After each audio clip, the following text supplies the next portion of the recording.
You don't need a bigger personality to have executive presence. You need better habits. Comment the word presence and I'll send you the 90-day habit tracker I use with my one-on-one clients to build this. You know, there's a myth about executive presence that I want to break today because I've watched it hold back brilliant, hardworking consultants for years. And the myth is this: executive presence is something that you either have or you don't. It's charisma, it's confidence, it's a personality trait that, well, some people were just born with. That's wrong. Executive presence is a discipline. It's a set of specific learnable habits, and I've coached quiet, introverted, deeply technical consultants into commanding real presence in the room without changing who they fundamentally are.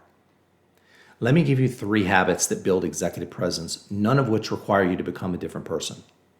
First, clarity over cleverness. Executive presence is not about sounding smart. It's about being clear, direct, and useful.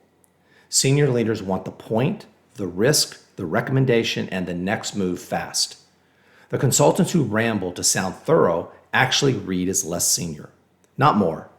Practice saying things less, but saying it better. Second, composure under pressure. Executive presence shows up most clearly in moments where things go wrong.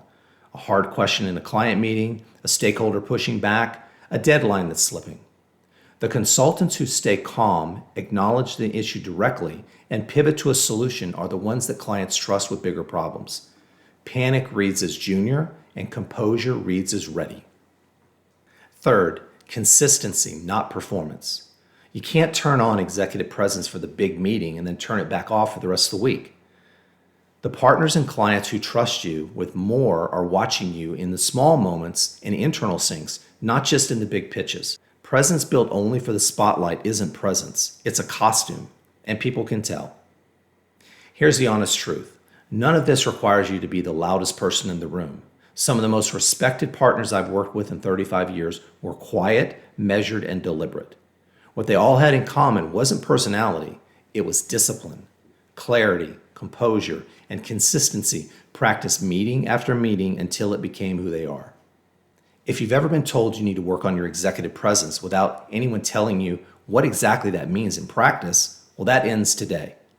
You see, it's not a vague trait. It's a set of habits that you can start building in your very next meeting. Comment the word presence below, and I'll send you the specific habit tracker I use with my one-on-one clients to build this over 90 days.